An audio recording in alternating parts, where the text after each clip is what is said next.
염려의 원인과 치료법. 말틴 로이드 존스. 그러므로 내일 일을 위하여 염려하지 말라. 내일 일은 내일이 염려할 것이요 한날의 괴로움은 그날로 족하니라. 마태복음 6장 34절. 이 절에서 주님은 본질적으로 한 가지의 문제, 곧 이 세상과 이 생의 일들에 대한 우리의 관계의 문제를 종결짓고 계시는 것입니다. 그러므로 염려하지 말라. 이것은 너무 중요하므로 주님은 3번씩 말씀하십니다. 주님은 앞의 33절에서 너희는 먼저 그 나라와 그의 의를 구하라는 적극적인 가르침으로 그것이 최종의 진술이며 클라이막스에 도달하신 것 같아 보입니다. 그러나 이것을 추가하심에서 주님은 한 단계 더 밀고 나가셔서 이 문제를 가지고 미래까지 포함시키고 계시는 것입니다. 이 세상에서 사람을 거의 죽이는 경향이 있는 염려와 근심과 걱정에 대한 분석을 이 대목보다 더 철저하게 분석하는 곳을 다른 어느 교과서에서도 찾아볼 수 없음을 여러분은 동의해야 할 것입니다.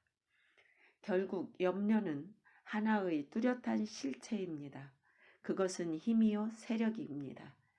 염려는 와서 우리를 움켜쥐고 우리를 통제하는 적극적인 것입니다.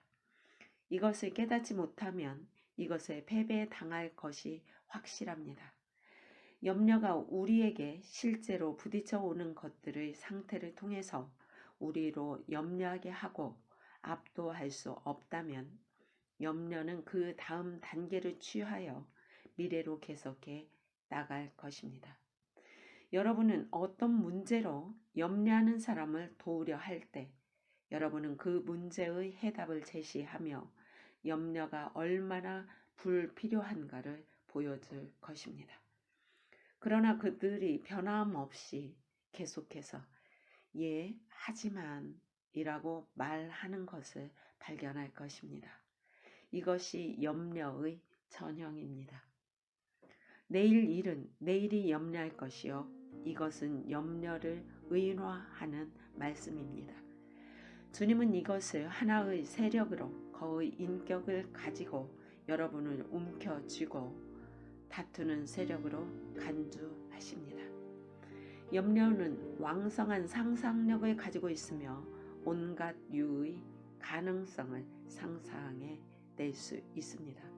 그러나 직접 귀신들에 잡혀있지 않더라도 우리의 대적 마귀는 신체가 쇠약해진 틈을 타서 또는 지나치게 근심하는 생내적 성향을 이용하여 횡포와 지배력을 가지고 많은 사람들 위에 군림한다는 사실을 알아야 합니다. 우리는 막강한 대적에 대항하고 있는 것입니다. 우리 주님은 미래에 관한 근심을 어떻게 말씀하고 계시는지 보겠습니다. 지금 하시는 말씀이 앞서의 가르침과 관련이 되어 있다는 것입니다. 염려의 어리석음을 보여주고 계십니다. 어째서 너희는 이처럼 미래에 대해 염려를 허용하느냐. 내일 일은 내일이 염려할 것이요 한날 괴로움은 그날로 족하니라. 내일 염려는 내일에 맡길 것이요 한날의 괴로움은 그날 것으로 넉넉하다. 만일 현재로서도 충분히 어렵다면 어째서 미래와 대면하러 나아가는가. 하루하루 계속 하는 것 자체로서 충분한 것입니다. 그뿐만 아니라 미래에 대한 염려는 철저하게 쓸데없으며 효과도 없습니다. 여러분이 아무리 염려하더라도 이것의 속수무책이기 때문입니다. 어느 경우에서는 염려가 위협하는 파멸은 상상적인 것에 지나지 않는 것입니다. 전혀 발생하지 않을 수도 있습니다. 이 외에도 주님은 너희는 현재 미래에 대해 염려함으로써 미래를 저당 잡히고 있음을 보지 못하느냐라고 말씀하십니다. 참으로 미래에 대한 염려의 결과는 오늘 여러분의 능률을 저하시키고 미래에 대하여 여러분의 능률을 감소시키고 있습니다. 죄의 결과로 사람은 수고하며 시련과 괴로움에 직면해야 합니다. 문제는 우리가 이 시련과 고난을 어떻게 대처해야 하는가에 있습니다. 사활적으로 중요한 일은 우리에게 일어날 것으로 보이는 모든 것을 합산하면서 생애의 하루하루를 보내는 것이 아니라고 하십니다. 그렇게 한다면 이 일은 우리를 박살낼 것입니다. 여기에 오늘을 위한 할당량이 있습니다. 우리는 이것에 직면하고 마주쳐야 합니다. 앞으로 가서 내일의 할당량을 오늘로 끌어와 첨가시켜서도 안 됩니다. 내일을 생각하지 말라. 내일은 내일의 할당량이 있다. 그러나 그 일은 내일에 있을 것이다. 어제나 내일을 지고 다니지 말라. 오늘을 위해 살라. 생활에 성공한 사람들은 대부분이 과거를 잇는 이 놀라운 역량의 특징을 띠고 있습니다. 그들은 나는 죽은 자들로 그 죽은 자를 장사 지내게 하겠다라고 말합니다. 그들은 염려로 뜬 눈으로 밤을 지새우지 않습니다. 오늘 우리를 도우시는 하나님은 내일 또 같은 하나님이 되시며 내일에도 우리를 도우시리라는 것을 배워 깨달아야 합니다. 사건들이 일어날 때마다 그것을 하나님께 가져가는 법을 배워야 합니다. 문제에 실패하는 까닭은 그들이 항상 하나님을 앞질러 가려 하기 때문입니다. 하루 단위로 살라. 날마다 하나님께 순종하는 삶을 살라. 하나님께서 여러분에게 그날 하기를 원하시는 일을 해야 합니다. 결단코 내일 하나님께서 이런저런 일을 나에게 원하실지 모르겠다. 따위 생각에 빠지지 말라는 것입니다. 여러분은 매사에 하나님을 날마다 의지하는 법을 배워야 하며 하나님을 앞지르려고 해서는 안 됩니다.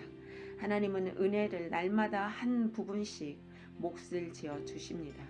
우리는 어떤 문제와 어려움을 가져오려는 하루를 시작하면서 하나님께서 모든 은혜를 풍성하게 주실 것을 알고 하나님은 나의 필요에 따라 나와 함께 하실 것을 알며 시작합니다. 미래를 전적으로 하나님의 손에 일임하는 법을 배워야 합니다. 예수 그리스도는 어제나 오늘이나 영원토록 동일하시니라.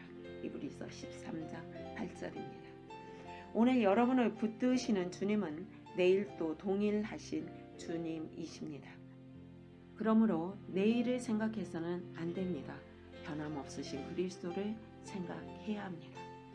사람이 감당할 시험 밖에는 너희에게 당한 것이 없나니 오직 하나님은 미쁘시사 너희가 감당치 못할 시험 당함을 허락지 아니하시고 시험 당할 즈음에 또한 피할 길을 내사 너희로 감당하게 하시느니라.